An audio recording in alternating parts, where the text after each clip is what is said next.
Hello my dear students, welcome back to my class where every learning is enjoyable. और आज हम पढ़ेंगे Gauss के दो और अनुप्रयोग। यानी पिछली क्लास में हमने जो है वो दो अनुप्रयोग के बारे में पढ़ लिया था और आज हम जो है उसके आगे दो और अनुप्रयोग को पढ़ेंगे। तो पिछली क्लास हमने जो है वो दो अनुप्रयोग में से पहला पढ़ा था अनंत रेखी की आवश्यक तार के कारण विद्युत क्षेत्र की तीव्रता, और दूसरा पढ़ा था हमने किसी अचालक पट्टिका के कारण विद्युत क्षेत्र की तीव्रता। और आज हम पढ़ेंगे किसी समरूप आवेशित अपरिमित चालक पट्टिका के कारण विद्युत क्षेत्र की तीव्रता। ठीक है, आज हम पढ़ेंगे चालक पट्टिका के कारण। पिछली क्लास में हमने पढ़ा था अचालक पट्टिका के कारण। सो अब दोनों के बीच में डिफरेंस क्या है, अचालक पट्टिका और चालक पट्टिका में क्या फर्क है जो हम आवेश को जो वितरित करते हैं। तो सुनना, तो आप सुनिए इसको कि इनके बीच में मेजर जो डिफरेंस है, जब हम चार्ज को डिस्ट्रीब्यूट करते हैं, जब हम चार्ज को बांटते हैं, तो जो अचालक पट्टिका थी उसमें क्या था कि उसके पूरे ही आयतन के अंदर जो है वो चार्ज डिस्ट्रीब्यूट होता था, पूरा जो है वो वितरित होता था उसके आयतन के अंदर। बट अगर मैं बात करूं चालक पट्टिका के, तो सिर्फ इसके सरफेस पे, सिर्फ इसके पृष्ठ पे, जैसे कि मेरे पास में ये पट्टिका है चालक पट्टिका, तो इसके एक तो इस सरफेस पे और एक पीछे वाले सरफेस पे, ओनली फॉर सिर्फ पृष्ठ पे ही जो है आवेश क्या होता है, वितरित होता है। क्लियर? सो ये डाउट आपका क्लियर हो चुका होगा ना। तो मैंने क्या किया कि ये मेरे पास में एक पट्टिका है, इसके इस सरफेस पे मैंने क्या किया, चार्ज डिस्ट्रीब्यूट कर रखा है और इसके पीछे भी चार्ज है वो डिस्ट्रीब्यूट हुआ। तो यानी कि जब मैं किसी चालक पट्टिका को आवेशित करता हूं तो उसका जो चार्ज है वो उसके कहां आ जाता है, पृष्ठ पे आ जाता है। ठीक है, सो ये है बेसिकली। तो माना चालक पट्टिका पर पृष्ठ आवेश घनत्व क्या है, सिग्मा। तो इस पे जो पृष्ठ आवेश घनत्व है वो क्या है, सिग्मा। चालक पट्टिका से r दूरी पर स्थित, चालक पट्टिका से r दूरी पर स्थित किसी बिंदु P पर विद्युत क्षेत्र की तीव्रता ज्ञात करनी है। ये मेरे पास में कोई एक पॉइंट है P, यहाँ पे मुझे क्या करनी है, विद्युत क्षेत्र की तीव्रता ज्ञात करनी है इस पॉइंट पे। क्लियर? तो इसके लिए मुझे क्या करना पड़ेगा, एक बंद गाउसी पृष्ठ बनाना पड़ेगा। ठीक है, तो आप सपोज मानिए ये मेरे पास में पट्टिका है, तो मैंने क्या किया, एक r डिस्टेंस पे यहाँ पॉइंट लिया और एक r डिस्टेंस पे यहाँ पॉइंट लिया। तो अब देखो इसको जब मैंने इसको क्लोज कर, दोनों लाइन से अगर मैं इसको बंद कर दिया और यहाँ पे मैंने एक वृत्त से या सर्कुलर, जिसको हम बोलते हैं वर्ताकार पृष्ठ से बंद कर दिया, इस तरह भी मैंने क्या किया, वर्ताकार पृष्ठ से बंद कर दिया। तो जो एक क्लोज जो यहाँ पे पृष्ठ या सरफेस जो बना है वो कौन सा बना है, बेलनाकार पृष्ठ बना है ये। अब आपको इसको मैं थोड़ा सा अच्छे से समझाता हूँ। ठीक है, कि यहाँ पे जो है वो मैंने इसके पीछे क्यों नहीं बनाया ऐसा। तो ध्यान सुनो, जैसे कि देखो ये मेरे पास में एक पट्टिका है, चालक पट्टिका मानो, तो इसके इस सरफेस पे चार्ज है और पीछे वाले सरफेस पे चार्ज है। इसके अंदर की बात करें, इस पट्टिका के अंदर तो कोई चार्ज नहीं है, ये ध्यान रखना। आगे बात समझ में? इसीलिए जो है वो मैंने पीछे की ओर नहीं बनाया। अगर मैं पीछे बात करता तो सिर्फ पीछे के लिए बात करता, इस तरफ बात करूं तो सिर्फ मैं इसी तरफ बात करता हूं। लेकिन जब हमने अचालक पट्टिका पढ़ा था तो हमने जो है वो एक पॉइंट यहाँ पे भी लिया था और पीछे भी लिया था, इस चीज का ध्यान रखना। क्लियर? सो मैं यही बता रहा था कि इसके लिए जो तीन मेरे पास में पृष्ठ आए हैं, क्योंकि देखो एक तो मेरे पास ये वर्ताकार पृष्ठ है, एक ये पृष्ठ है और एक ये कौन सा है, वक्र पृष्ठ है। तो तीनों के कारण जो फ्लक्स निकलेगा वही तो मेरे पास में क्या होगा, टोटल फ्लक्स होगा। उसी से हम क्या कैलकुलेट करेंगे, इलेक्ट्रिक फील्ड कैलकुलेट करेंगे, यानी विद्युत क्षेत्र हम जो है वो ज्ञात करेंगे। सो देखिए, अब अगर इस पे पृष्ठ आवेश घनत्व सिग्मा है तो फॉर्मूला क्या होगा, sigma is equal to Q upon A. एकांक क्षेत्रफल में उपस्थित आवेश को हम क्या बोलते हैं, पृष्ठ आवेश घनत्व। और यहां से अगर मैं क्यू की वैल्यू निकालूं तो वो क्या आएगी, सिग्मा इंटू ए, यही तो आएगा। क्लियर? अब बात करते हैं इसके कितने पृष्ठ है। तो पृष्ठ देख लो, इसके तीन पृष्ठ है, एक तो ये S1, ये S2 और ये S3। ये मेरे पास में कितने, तीन पृष्ठ है। क्लियर? तो ये मेरे पास में तीन पृष्ठ और तीनों से जाने वाला फ्लक्स का सम मेरे पास में क्या होगा, टोटल फ्लक्स होगा। तो अब मैं यहाँ पे गाउस के नियम को जो है अप्लाई कर रहा हूं। तो गाउस के नियम द्वारा, गाउस के नियम द्वारा, तो देखो गाउस का नियम क्या था कि किसी बंद पृष्ठ से निकलने वाला कुल फ्लक्स किसके इक्वल होता है, Q अपॉन एप्सिलॉन नॉट के इक्वल होता है। यही था गाउस का नियम। ठीक, अब बात करते हैं यहां पर टोटल फ्लक्स। तो टोटल फ्लक्स अगर तीनों ही सरफेस से जाने वाले फ्लक्स के क्या होगा, इक्वल होगा। तो ये मेरे पास होगा E dot D A S2 E dot D A plus S3 E dot D A is equal to Q की वैल्यू रख लेता हूं, sigma into A, sigma into A divided by epsilon naught. ठीक है, अब S1 की बात करते हैं। तो S1 देखो कहां है, पृष्ठ के अंदर है, ये ध्यान रखना। ये वाला जो एरिया है, ये वाला जो सरफेस है वो कहां है, इसके अंदर है। तो इसका मतलब अंदर है तो चार्ज नहीं है, तो चार्ज नहीं है, इलेक्ट्रिक फील्ड क्या होगा यहाँ पे, जीरो होगा। ये जानना मतलब कि जो S1 है ना, वो जैसे कि मेरे पास में पट्टी का इसके अंदर वाली साइड में है, ठीक है ना। तो अब बात करते हैं S2 की। तो देखो यहाँ पे इलेक्ट्रिक फील्ड की डायरेक्शन तो यही होगी, ये इलेक्ट्रिक फील्ड की डायरेक्शन, क्लियर। अब बात करते हैं इस सरफेस के एरिया की डायरेक्शन क्या होगी। तो इस सरफेस के एरिया की डायरेक्शन इस तरफ होगी, तो ये होगा मेरे पास में क्या है, डीए की डायरेक्शन, क्लियर है, ये डीए की डायरेक्शन। तो देखो यहाँ पे थीटा कितना हुआ, 0 डिग्री।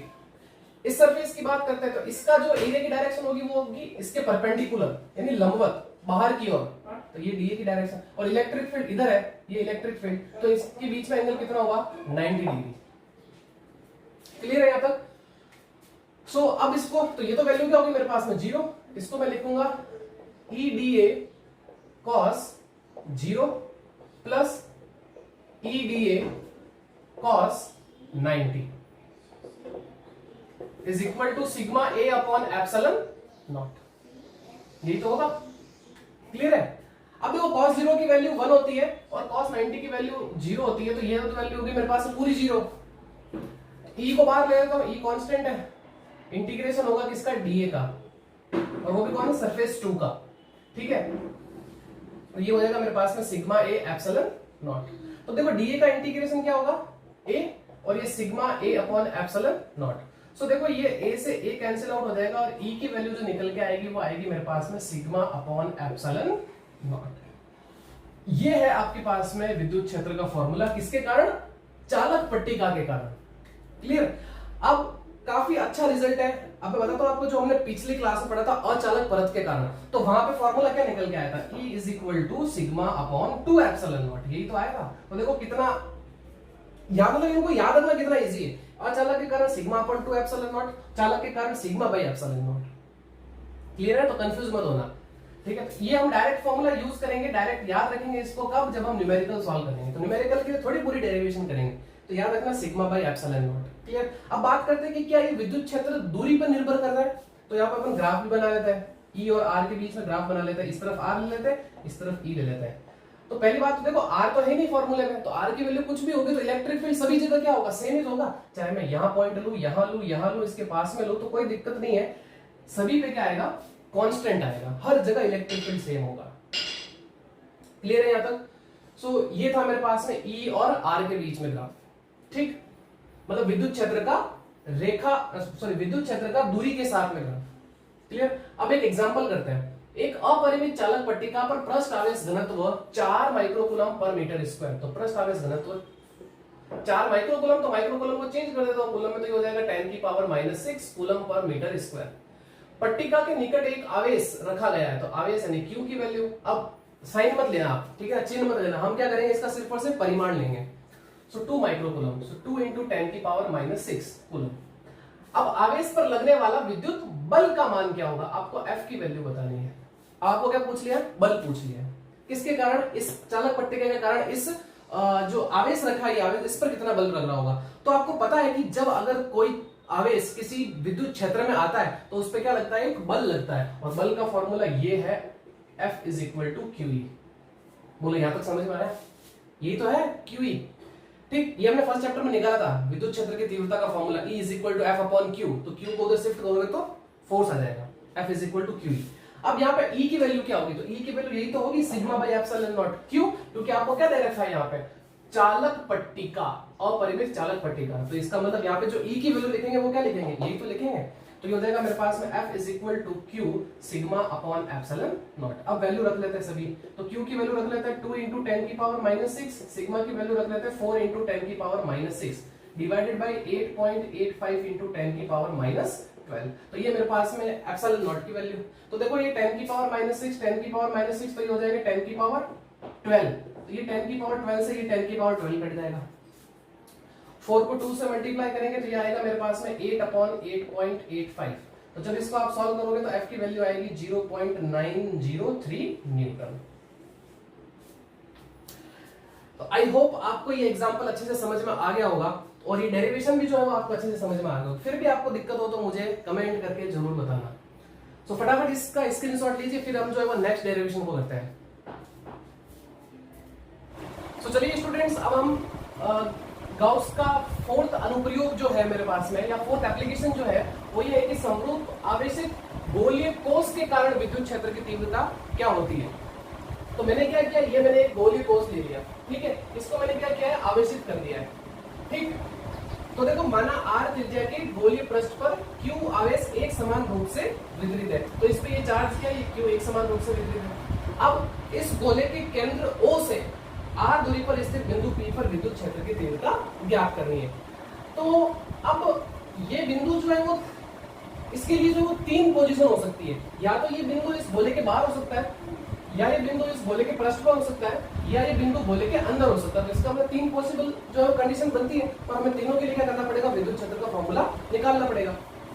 तो चलिए अब सबसे पहले तो मैं इस बिंदु की बात करता हूँ। सबसे पहले मैं बात करता हूँ केस फर्स्ट की, केस 1।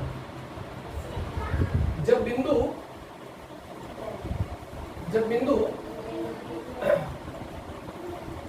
गोलीय कोष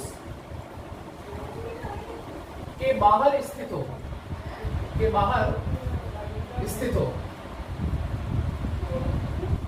यानी कि हम इसको बोलेंगे कौन सी condition, r greater than r, यानी कि ये वाली वैल्यू r जो है वो बड़ी है ना इससे, r से, इसलिए इस कंडीशन को मैंने लिखा है r ग्रेटर देन r, ठीक है। चलिए तो अब यहाँ पे हमें बनाना पड़ेगा क्या, एक गाउसी पृष्ठ। अब वो गाउसी पृष्ठ कैसे हो सकता है, ध्यान से सुनने दो। क्या ये पॉइंट यहाँ है, तो ये पॉइंट यहाँ पे भी हो सकता है ना, उतनी दूरी पे, यहाँ हो सकता है, यहाँ हो सकता है, यहाँ हो सकता है, यहाँ हो सकता है, कहीं पे भी हो सकता है ना, इतनी ही दूरी पे। तो इसका मतलब जो गोलीय या जो गाउसी पृष्ठ बनेगा, वो क्या बनेगा, गोलाकार बनेगा।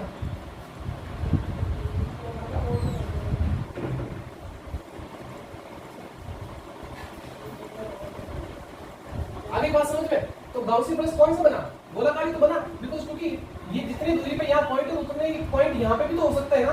तो इसका मतलब जो गोलीय या जो गाउसी पृष्ठ बनेगा वो कौन सा बनेगा, गोलीय बनेगा या गोलाकार बनेगा, ये ध्यान रखना, ठीक। अब बात करते हैं कि ये मेरे पास में गाउसी पृष्ठ है और ये मेरे पास में ये जो गोलीय कोष है, तो ये क्या पॉजिटिव चार्ज है, तो इसका मतलब यहाँ जो इलेक्ट्रिक फील्ड की डायरेक्शन होगी वो सारी क्या होगी, बाहर की ओर तो होगी। आगे बात समझ में, चार्ज से दूर हो यानी आवेश से दूर, तो इसका मतलब ये मेरे पास में इलेक्ट्रिक फील्ड की डायरेक्शन है। मैंने क्या किया, यहाँ पे एक छोटा सा अल्पांश निकाल लिया। अगर मुझे इस पूरे ही बंद पृष्ठ से अगर कुल फ्लक्स चाहिए तो मैं क्या करूँ, इसके लिए मैं क्या करूंगा, छोटे छोटे अल्पांश काट दूंगा और उन छोटे छोटे अल्पांश से निकलने वाला फ्लक्स को संतुलन कर दूंगा, सम कर दूंगा, तो मेरे पास में क्या आ जाएगा, टोटल फ्लक्स आ जाएगा। इसके लिए मैं क्या करूंगा, उसका इंटीग्रेशन कर दूंगा। सो अब बात करता हूँ इस सरफेस के एरिया की डायरेक्शन क्या होगी। तो देखिए इसे अगर मैं बात करूँ 3D सरफेस की, तो 3D के लिए क्या होता है, हमेशा जो एरिया की डायरेक्शन होती है वो क्या होती है, बाहर की ओर होती है, और वो भी क्या होती है, लंबवत होती है। तो लंबवत बाहर की ओर यही तो आएगा, डी है। तो इसका मतलब यहाँ एंगल कितना होगा, 0 डिग्री। क्लियर है, कहीं पे भी ले लो आप, कहीं पे भी ले लो, सभी जगह हमेशा जो एंगल कितना बनेगा, वो 0 डिग्री बनेगा, ठीक है। तो चलिए यहाँ लगाते हैं हम गाउस का नियम। तो गाउस के नियम के अकॉर्डिंग जो फ्लक्स होता है बंद पृष्ठ से निकलने वाला, वो होता है E dot dA is equal to Q upon epsilon naught. अब बात है कि यहाँ पे Q की, तो देखो Q क्या होगा, तो इस पे पृष्ठ आवेश घनत्व क्या होगा, सिग्मा होगा, बिकॉज पृष्ठ आवेश वितरण है तो कौन सा होगा, पृष्ठ आवेश घनत्व होगा, और वो क्या होगा, Q अपॉन A, और A क्या है, एरिया। एरिया किसका, इस पूरे ही गोले का, तो वो एरिया क्या होता है, 4πr²। क्लियर है यहाँ तक, ठीक है। अब इस Q की वैल्यू मैं लास्ट में रखूंगा, अभी नहीं रखूंगा, ठीक है ना। तो चलिए अब यहाँ पे अपन आ जाता है इंटीग्रेशन E dA cos 0, ठीक है, और Q अपॉन एप्सिलॉन नॉट। तो अब इसके बाद में देखो, जब इसका इंटीग्रेशन करेंगे तो E बार आ जाएगा, और यहाँ पे क्या बच जाएगा, dA बच जाएगा, और यहाँ से Q अपॉन एप्सिलॉन नॉट। सो dA का इंटीग्रेशन क्या हो जाएगा, A, और A मतलब एरिया। एरिया किसका, इस गोले का। ध्यान रखना, गलती क्या करते हो आप, इस गोले का एरिया लिख लेते हो, तो यहाँ पे आएगा 4πr² Q upon epsilon not, because मेरे पास में जो गाउसी पृष्ठ है वो ये वाला है। आगे बात समझ, हम इस बिंदु के लिए निकालते हैं, इस बिंदु की दूरी कितनी है, r, और इस गोले की त्रिज्या भी क्या हो गई, r। तो यहाँ पे इसलिए जो एरिया आएगा, क्षेत्रफल आएगा, वो क्या आएगा, 4πr², कैपिटल R मत करना। तो इस 4π को नीचे शिफ्ट कर देता हूँ, E is equal to Q upon 4π epsilon not, और ये r²। तो देखो ये 1 अपॉन 4π एप्सिलॉन नॉट, क्या ये k के इक्वल है या नहीं, आप खुद देखो। तो kq बाई r², तो ये है मेरे पास में इलेक्ट्रिक फील्ड का फॉर्मूला। क्लियर। अब इसको थोड़ा सा मैं अगर सिग्मा की फॉर्म में लिखना चाहूँ, अगर मैं सिग्मा यानी पृष्ठ आवेश घनत्व के रूप में लिखना चाहूँ, तो देखो इस 4 पाई आर स्क्वायर को इधर शिफ्ट कर दूं, तो क्यू की वैल्यू क्या आ गई, sigma into 4 pi R square, यहाँ पे रख दो। So E is equal to sigma into 4 pi R square divided by 4 pi epsilon not और फिर ये आर स्क्वायर। क्लियर। अब उसके बाद में देखो अगर ये 4 पाई से 4 पाई कैंसिल आउट हो गया तो मेरे पास में क्या बच गया, E is equal to sigma R square upon epsilon naught into R square. Clear है यहां तक। सो ये भी फॉर्मूला है, यानी ये आपको तब यूज करना जब आपको न्यूमेरिकल के अंदर अगर पृष्ठ आवेश घनत्व दे रखा हो तब यूज करना। क्लियर। तो यहां से ये पता चला कि जो विद्युत क्षेत्र है वो दूरी के वर्ग के व्युत कर्मानुपाती है, यानी जैसे जैसे दूरी बढ़ेगी इलेक्ट्रिक फील्ड भी क्या होगा, कम होता जाएगा। चलिए अब दूसरे केस पे चलते हैं, केस 2, यानी जब बिंदु गोलीय पृष्ठ पर हो, जब बिंदु गोलीय पृष्ठ पर हो, तो इसका मतलब क्या हुआ, R is equal to R, यानी कि ये बिंदु कहां आ गया, यहां पे इसके पृष्ठ पे आ गया, तो इसका मतलब ये डिस्टेंस क्या हो गई, इसके बराबर ही तो हो गई। आ रही बात समझ में। तो इसका मतलब तो फॉर्मूले में भी कुछ चेंजेस नहीं आएगा। आ रही बात समझ में। फॉर्मूले में क्या, इसको मैं लिख लेता हूं, ई आउट कर देता हूं, है ना, आउटसाइड। ठीक है, ये कौन सा है, आउटसाइड है, ध्यान रखना। और ये किस पे है, पृष्ठ पे, तो इसका मतलब सरफेस। तो ये मेरे पास में क्या होगा, K Q by are square, because R की जगह कुछ नहीं करना, आपको कैपिटल आर रख देना है, फॉर्मूला सेम रहेगा। क्लियर है, फॉर्मूला सेम रहेगा, के क्यू बाई आर स्क्वायर। ठीक है, तो यहाँ पे क्या आ गया, ये इसकी जगह आर लिख लिया। अब इसमें क्या होगा, देखो इसमें भी एक बार चेंज कर लेते हैं। तो देखो sigma R square upon epsilon not, और r इक्वल टू आर है, तो ये भी क्या हो जाएगा, आर स्क्वायर हो जाएगा। तो ये आर स्क्वायर से आर स्क्वायर कट जाएगा, तो यहां से E इक्वल टू क्या आ गया, sigma upon epsilon not. Clear है। तो ये किस पे, सरफेस पे, यानी पृष्ठ पर है। नाउ तीसरा केस थर्ड, जब बिंदु गोलीय पृष्ठ के अंदर स्थित हो, यानी कि यहां से r लेस देन r, यानी कि ये बिंदु अब कहां आ चुका है, इसके अंदर आ चुका है। तो देखो डायग्राम कुछ इसी तरीके से तो बनेगा। ये तो मेरे पास में कैपिटल R का गोलीय कोश है, मतलब ये क्या बोलते हैं, कैपिटल R की जगह गोलीय कोश है, और ये बिंदु अगर यहां आ गया अंदर, ये डिस्टेंस r है, तो इसका मतलब ये गाउसी पृष्ठ बनेगा इसका, ये वाला। अब मुझे ये बताओ, और अगर ये क्या आवेशित है, ये आवेशित है, क्लियर। तो मुझे ये बताइए, किसी भी चालक के अंदर क्या कोई चार्ज होता है क्या, नहीं होता है। अगर नहीं है तो इलेक्ट्रिक फील्ड भी क्या होगा, जीरो होगा। तो सीधा यहां पे इसका आंसर क्या आएगा। कारण क्या है इसका, क्योंकि चालक के अंदर विद्युत क्षेत्र उपस्थित नहीं होता है, इसलिए यहां पे क्या आएगा, इलेक्ट्रिक फील्ड जीरो आएगा। तो फटाफट इसका स्क्रीनशॉट लीजिए, फिर हम जो है वो आगे बढ़ते हैं इससे। तो इसके बाद हम जो है वो एक तो इसका ग्राफ बनाएंगे। ग्राफ क्या है, इलेक्ट्रिक फील्ड और दूरी, या मतलब डिस्टेंस का, विद्युत क्षेत्र और दूरी के बीच में ग्राफ क्या वो बनाएंगे, और फिर हम इसके बाद में एक एग्जांपल लेंगे, फिर अपना लेक्चर जो है खत्म करेंगे। तो स्टूडेंट चलिए अब हम जो है वो इस ग्राफ को समझते हैं कि समरूप आवेशित गोलीय कोश के कारण जो विद्युत क्षेत्र की तीव्रता और दूरी के मध्य जो ग्राफ होता है वो क्या होता है। तो ध्यान से देखना, ये एक गोला है, ठीक है ना, कौन सा, आवेशित। तो देखिए ये मैं थोड़ा सा ग्राफ इसको थोड़ा सिस्टमैटिक बनाया है। तो देखिए ये वाला जो पोर्शन है, ये जो लाइन है, इसके इस तरफ क्या होगा, r ग्रेटर देन r होगा, बिकॉज ये तो है, देखो फॉर्मूला जो आउटसाइड फॉर्मूला आया था वो क्या आया था, E इज इक्वल टू के क्यू बाई आर स्क्वायर।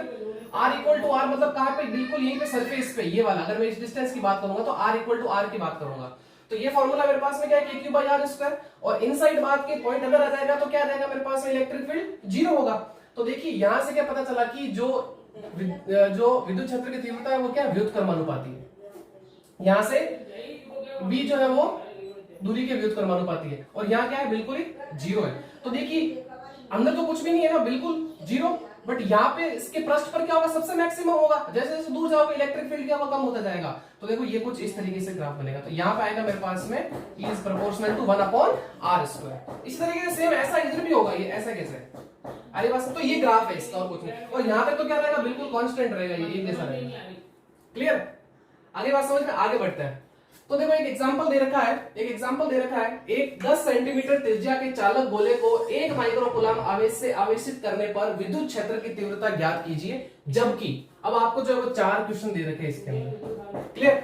सबसे पहले पूछा है कि गोले के केंद्र पर, अब आ जाओ आप गोले के केंद्र पर, तो गोले के केंद्र पर आ गए तो इसका मतलब फर्स्ट आर की वैल्यू क्या हो गई, आर इज इक्वल टू 0, तो विद्युत क्षेत्र क्या हुआ, 0 ही तो हुआ, मतलब ये बिंदु कहां आ गया, इस गोले के अंदर आ गया ना, तो अंदर कोई भी बिंदु हो, कहीं पे भी हो, हमेशा विद्युत क्षेत्र क्या होगा, 0 होगा, तो यहाँ पर तो वैल्यू क्या आ गई, 0। सेकंड पे आ जाता है, तो सेकंड के लिए देखो गोले के केंद्र से 5 सेंटीमीटर दूर, अब मुझे बताओ त्रिज्या अगर इसकी 10 सेंटीमीटर है और 5 सेंटीमीटर पे पूछ रहा है, तो बिंदु अंदर आएगा या बाहर आएगा या पृष्ठ पे आएगा, ऑब्वियसली अंदर आएगा, तो अंदर आएगा तो r is equal to 5 centimetre, चूंकि बिंदु गोले के अंदर है, इसलिए E इज इक्वल टू क्या होगा, 0 होगा। अगली बात समझ रहे हैं ना? अब थर्ड पे आ जाता है, तो देखो थर्ड क्या है, गोले के केंद्र से 10 सेंटीमीटर दूर, अब कितने सेंटीमीटर की त्रिज्या का गोला है, 10 सेंटीमीटर, और कहां पूछा है, 10 सेंटीमीटर, तो क्या ये बिंदु पृष्ठ पे आ गया, तो पृष्ठ के लिए फॉर्मूला लगा लो, E इज इक्वल टू के क्यू बाई आर स्क्वायर, तो E इज इक्वल टू के की वैल्यू हमें पता है 9 इंटू 10 की पावर 9 मल्टीप्लाई क्यू, और क्यू की वैल्यू ये रही आपके पास है 1 माइक्रोकूलम, तो 1 माइक्रोकूलम को चेंज कर देंगे कूलम में 10 की पावर -6। नाउ आर कितना दे रखा है, 10 सेंटीमीटर, सो 10 इंटू 10 की पावर -2, बिकॉज मीटर में चेंज करना पड़ेगा ना इसको, इसलिए 10 की पावर -2, और फिर क्या उसका नीचे स्क्वायर, तो ये मैंने कर दिया इसका स्क्वायर। अब इसको आपको सॉल्व करना है और फटाफट इसका आंसर निकाल, बहुत सिंपल कैलकुलेशन है। Now last fourth, E is equal to के क्यू बाई आर स्क्वायर, देखो कैसे है, पहले इसको हटा देता हूं, इसको हटा दें। गोले के केंद्र से कितना, 15 सेंटीमीटर दूर, क्या मुझे बताओ गोला कितना है, 10 सेंटीमीटर का है, 15 सेंटीमीटर दूर पूछ रहे, जिसका मतलब गोले के बाहर ही तो आना है, तो गोले के बाहर के लिए फॉर्मूला क्या था मेरे पास में, E इज इक्वल टू के Q by are square, so E is equal to 9 multiply 10 की पावर 9, क्यू की वैल्यू 1 इंटू 10 की पावर -6, आर मेरे पास में दे रखा है 15 सेंटीमीटर, सेंटीमीटर को चेंज कर दिया मीटर में, 10 की पावर -2। सॉल्व कर लेना इसको, आंसर आ जाएगा आपके पास में। तो बस इसी तरीके से जो है वो एग्जांपल और या न्यूमेरिकल बोल सकते हो, इसी तरीके से आते हैं एग्जाम में भी, ठीक है ना। तो बस आई होप आपको आज की वीडियो में मजा आया होगा। तो आज के लेक्चर में बस इतना ही। नेक्स्ट लेक्चर में हम जो है वो गॉस की जो एप्लीकेशन है, लास्ट एप्लीकेशन, उसके बारे में डिस्कस करेंगे और फिर हम जो है वो आगे बढ़ेंगे। तो इसी तरीके से हंसते रहिए, मुस्कुराते रहिए और चैनल को ज्यादा से ज्यादा शेयर करिए, सब्सक्राइब करिए और लाइक जरूर करिए। मिलते हैं नेक्स्ट वीडियो में, तब तक गुड बाय।